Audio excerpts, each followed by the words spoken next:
बाजारपेठ आहे ना.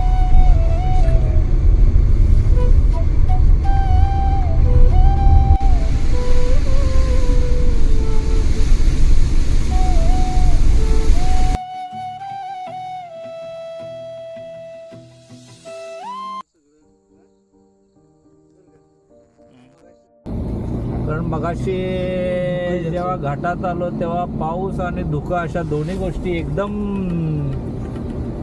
जुळून आल्या, त्यामुळं घाटाचं दर्शन काही झालं नाही.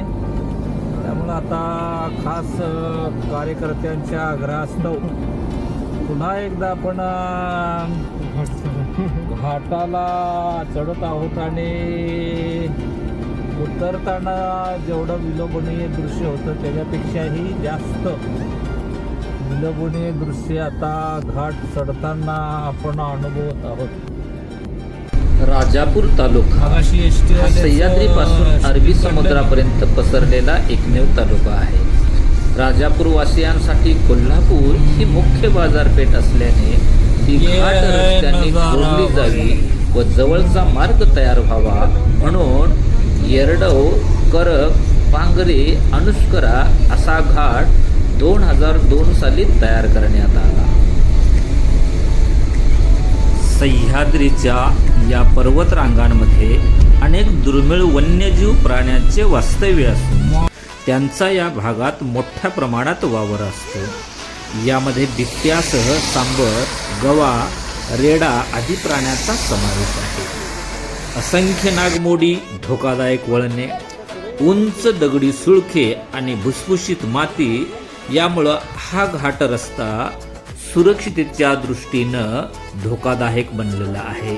त्यामुळंच या भागामध्ये प्रवास करताना अतिशय काळजी घ्यावी लागते. की गए थे अभी वही है.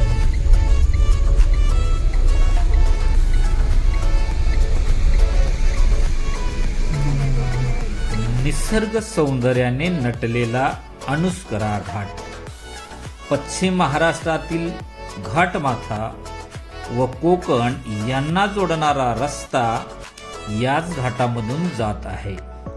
या घाटाच्या पायथ्याशी अर्जुना मध्यम प्रकल्प आणि जामदा प्रकल्प उभारण्यात आलेले आहेत.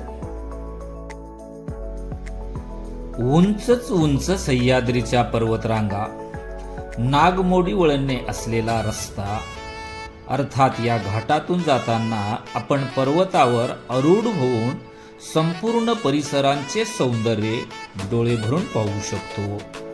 पावसाळ्यामध्ये तर या परिसराचे सौंदर्य, कड्याकपाऱ्यातून वाहणारे पांढरे शुभ्र झरे आणि उंचावरून कोसळणारे धबधबे आपले लक्ष वेधून घेतात.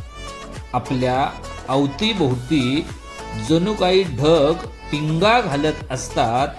अशा प्रकारचा अनुभव या ठिकाणी आपल्याला अनुभवायला येतो.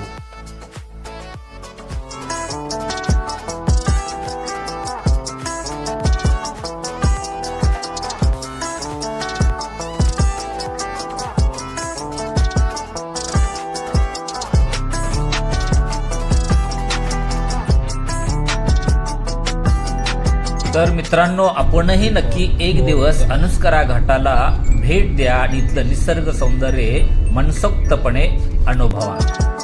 धन्यवाद आपण संपूर्ण व्हिडिओ बघितल्याबद्दल.